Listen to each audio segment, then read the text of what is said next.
সৃষ্টিতে channel bright. আমরা আজকে যে টপিকসটা নিয়ে আলোচনা করব দ্বাদশ শ্রেণীর জন্য, এটা খুবই ইম্পর্টেন্ট, খুবই গুরুত্বপূর্ণ একটা টপিকস।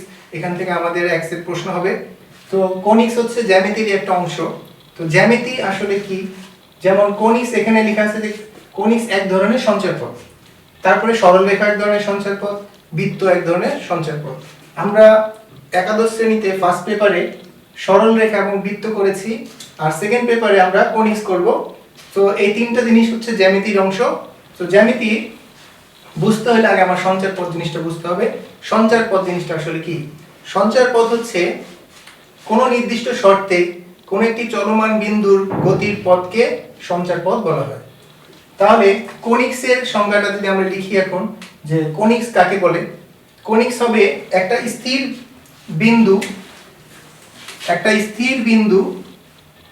এবং একটা স্থির সরলরেখা, এবং এই দুইটা বিন্দু, একটা বিন্দু এবং একটি সরলরেখা থেকে এক সেট বিন্দুর দূরত্ব নিয়ে একটি শর্ত থাকবে এখানে, যে একটি চলমান বিন্দু থেকে, ধরি যদি একটা চলমান বিন্দু P x, y, সেই চলমান বিন্দু থেকে একটা স্থির বিন্দু S, তার দূরত্ব, তার মানে SP, এবং P থেকে একটা স্থির সরলরেখার লম্বালম্বী দূরত্ব PM, এই দূরত্বের অনুপাত SP এবং PM, এই দুইটার অনুপাত যদি একটা ধ্রুব সংখ্যা হয়, তাহলে এই সঞ্চার পথটাকেই আমরা কনিক্স বলবো। তাহলে কি, একটা স্থির বিন্দু থেকে একটা চলমান বিন্দুর দূরত্ব এবং সেই চলমান বিন্দু থেকে একটা স্থির সরলরেখার লম্ব দূরত্বের অনুপাত যদি একটা ধ্রুব সংখ্যা হয়, তাহলে ওই চলমান বিন্দুর সঞ্চার পথকে আমরা কনিক্স বলবো। এখানে যে ধ্রুবক সংখ্যাটা বলা হয়েছে, এটাকে বলা হয় ইসেন্ট্রিসিটি বা উৎকেন্দ্রিকতা। পাশাপাশি যে স্থির বিন্দুর কথাটা বলা হয়েছে, এটাকে বলা হয় উপকেন্দ্র। এবং এই স্থির সরল রেখাটা যেটাকে বলা হয়েছে, এটাকে বলা হয় নিয়ামক রেখা।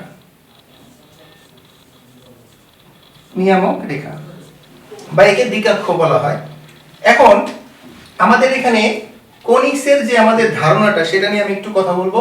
কনিক্সের ধারণাটা আসছে কোণক থেকে। কনিক্সের ধারণাটা আসছে। কোণক কি আসলে? কোণক আমাদের প্র্যাকটিক্যাল লাইফে দেখা যায়, আমরা অনেক ভাবে ব্যবহার করে থাকি কোণককে। যেমন একটা বার্থডে ক্যাপ, এই বার্থডে ক্যাপকে আমরা কোণক হিসেবে ধরতে পারি। নরমালি একটা কোণক তৈরি হয় কিভাবে? একটা স্থির রেখা থাকবে, সেই স্থির রেখাকে স্থির ধরে একটা ঘূর্ণায়মান রেখা যদি কোনো নির্দিষ্ট অ্যাঙ্গেলে তার চারদিকে ঘোরানো হয়, তাহলে কোণকের তৈরি হয়।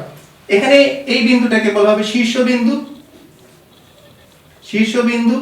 এবং এই স্থির রেখাটাকে বলা হয় অক্ষরেখা।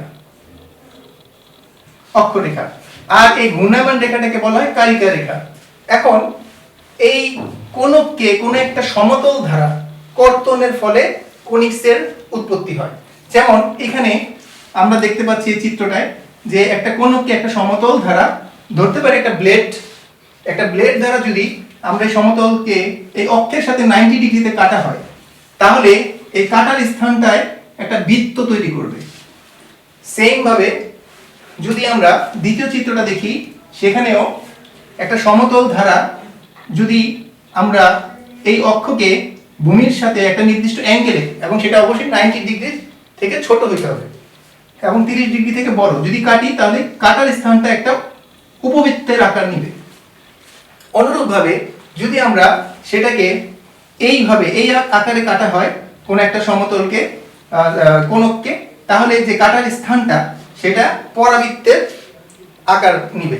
তাহলে এটা দাঁড়াচ্ছে হচ্ছে বৃত্ত, এবং এটা হবে উপবৃত্ত, এবং এটা হবে পরাবৃত্ত বা প্যারাবোলা। এখন আমরা পরবর্তীতে কনিক্সের আরো বিভিন্ন জিনিস নিয়ে আলোচনা করব।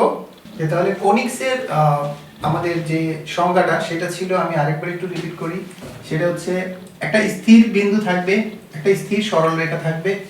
স্থির বিন্দুটাকে আমরা বলবো উপকেন্দ্র, স্থির সরলরেখাটাকে বলবো আমরা নিয়ামক রেখা।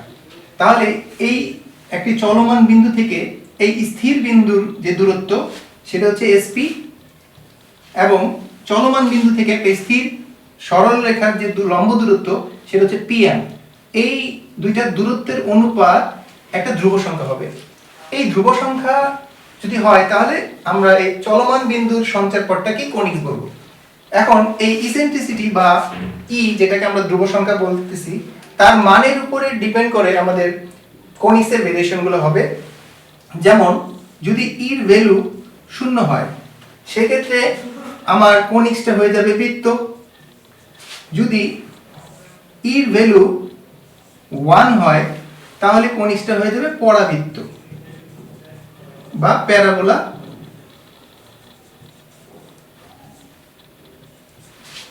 আবার যদি ইর মান 0 থেকে 1 এর মধ্যে হয় তাহলে কনিক্সটা হয়ে যাবে উপবৃত্ত বা ইলিপস।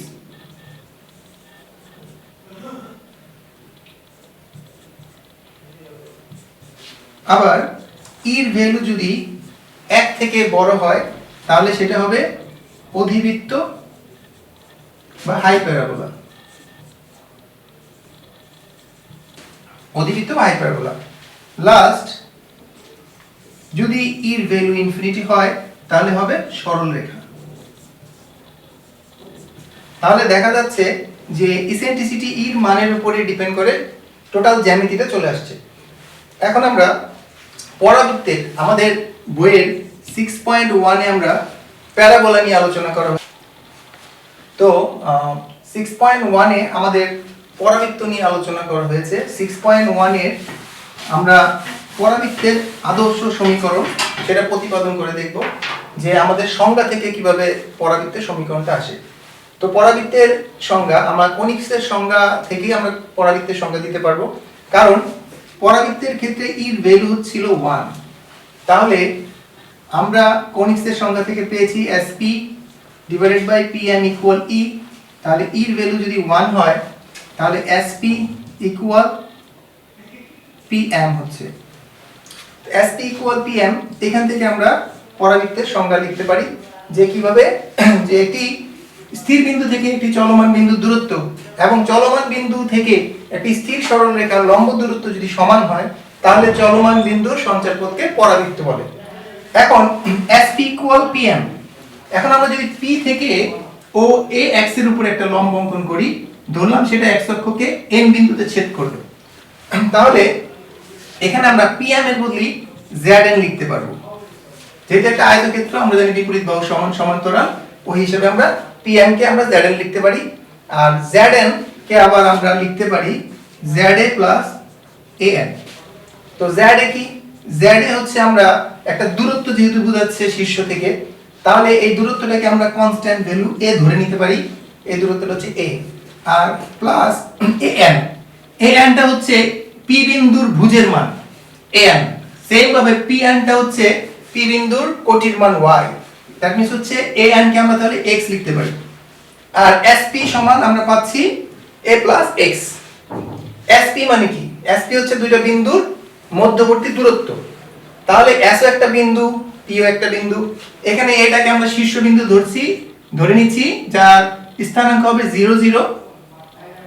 এবং যেহেতু আমি A থেকে Z এর দূরত্ব আমরা ধরে নিয়েছি A থেকে Z হচ্ছে A, তাহলে A থেকে S এর দূরত্ব আমার A হতে হবে, কারণ আমরা সংজ্ঞা থেকে জানি যে SP ইকুয়াল PM।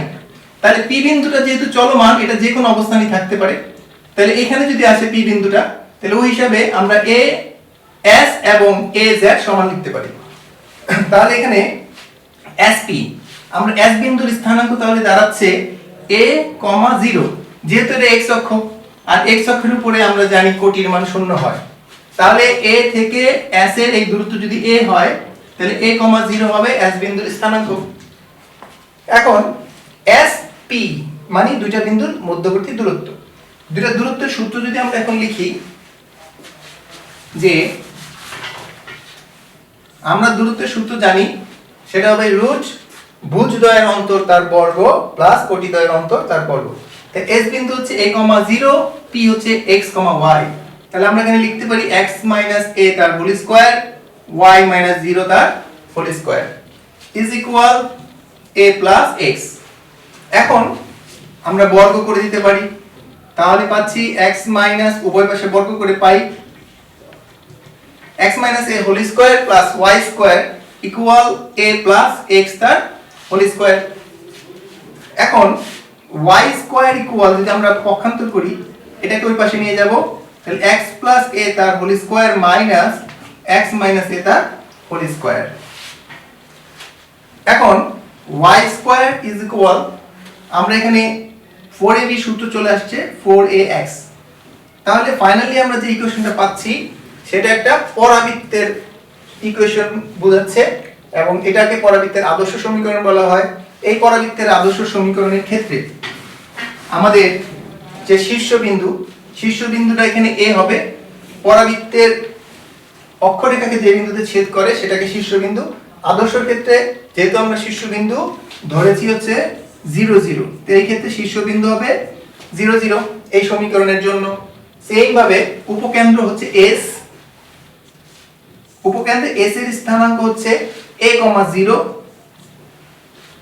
সেম ভাবে যেহেতু আমরা x অক্ষকেই আমরা এখানে অক্ষরেখা ধরতেছি, এখন এখানে যেহেতু জ্যামিতি আমার কোনিক্সের বেসিকটা খুবই জরুরি, কারণ আমাদের এর আগের পরীক্ষাগুলোতে দেখা গেছে কোনিক্সের সংজ্ঞা চলে আসে, হ্যাঁ, যে কোনিক্স কাকে বলে, তারপর কোনিক্সের অক্ষরেখা কাকে বলে, শীর্ষ কাকে বলে। এই কারণে আমার সংজ্ঞা চিত্র বোঝার পরে এটা নিজের ভাষায় লেখার দক্ষতা থাকতে হবে।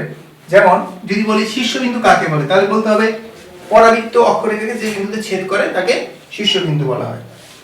সেম ভাবে উপকেন্দ্র হচ্ছে a, 0, এটাকে বলা হয় নিয়ামক রেখা বা দিকাক্ষ।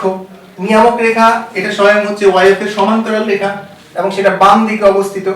তাহলে y অক্ষের সমান্তরাল যে কোনো রেখা সমীকরণ আমরা সরলরেখা শিখেছি যে x a, তাহলে এটা বাম দিকে হওয়ার কারণে এটা হবে x a। তাহলে এটাকে আমরা এখান থেকে আরেকটা ইকুয়েশন পাচ্ছি যে নিয়ামকের সমীকরণ, যে নিয়ামক রেখার সমীকরণ x a। দেন হচ্ছে আমরা উপকেন্দ্র, এই উপকেন্দ্র দিয়ে যদি কোনো একটি লম্ব অঙ্কন করি সেটাকে বলা হবে উপকেন্দ্রিক লম্ব। উপকেন্দ্রিক লম্বটা হচ্ছে y অক্ষের ডান দিকে অবস্থিত, কিন্তু দূরত্ব আমার সেম, আমার এখানে a থেকে z এবং a থেকে s এই দূরত্বটা সেম হবে। তাহলে ডান দিকে হওয়ার কারণে আমরা উপকেন্দ্রিক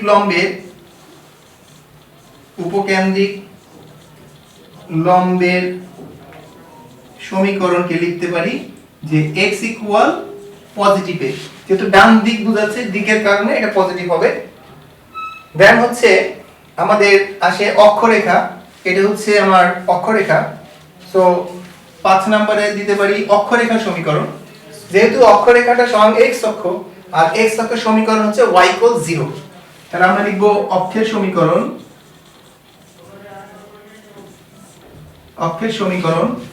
হচ্ছে y 0। এরপরে আমাদের আসে উপকেন্দ্রিক লম্বের সমীকরণ। উপকেন্দ্রিক লম্বের সমীকরণ হয়ে গেছে আমাদের উপকেন্দ্রিক লম্বের দৈর্ঘ্য।